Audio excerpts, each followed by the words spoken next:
Hey everybody, it's Mike from the HomeHappy Team here with your rate synopsis for January 28th, 2026. As expected, the Bank of Canada chose not to do anything. They're kind of in a position where they could drop rates if they wanted to. They're even hinting to people they could be looking at increasing rates soon. That's not true.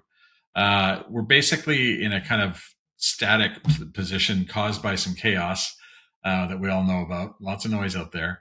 But until CUSMA, which is our big trade agreement with Mexico and the U.S., comes due in July, until that gets settled, we're not going to see any change from the Bank of Canada, I don't think, unless some economic news really forces their hand. They're basically saving the room they have to drop rates because when CUSMA does not get renewed, we're going to see a recession in Canada. We're already near a recession. But what happens with that CUSMA thing? Basically, it's a trade agreement between Canada, the US, and Mexico. And it means that our goods get sold into the US with very little, if not any, tariffs on them. That's going to change if we don't make an agreement, which I can't see it happening because, quite honestly, our government doesn't seem to want to make it happen. That's going to cause our companies to not be able to sell very much into the US.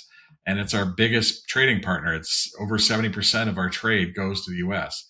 So when you're trying to sell something and it now goes up 20% or more, it's going to cause people to be in trouble. They're not going to be able to sell. They're going to have to figure out what to do. And you've been hearing it in the news. They're trying to create new trade agreements with different people around the world. At the end of the day, you can't replace 70% of your trade overnight. It's going to take time. So what we really need is a new trade agreement, but that's up to them to figure out. In the meantime, what does it mean for you and your rates? It means that in all likelihood, we're going to see rate drops later in the year. I'd love to tell you that that's not going to happen, but I do think that's the path we seem to be heading down. So it means that the overnight, which turns into the prime rate right now is 4.45. It's going to sit static for a while, and then in July or August, you could see 0.25% or 0.5%.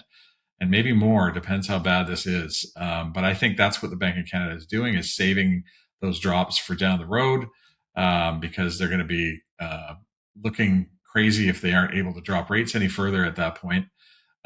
So yeah, basically fixed rates have kind of hovered. They haven't done anything. There's so much noise and things going on that the bonds are just sort of sticking to where they are at, which means 5-year fixed rates are around 4.5% in that rough range.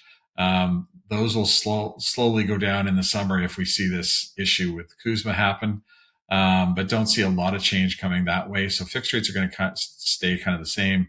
Variable rate is, as I said, prime is 4.45. So most variables are below that.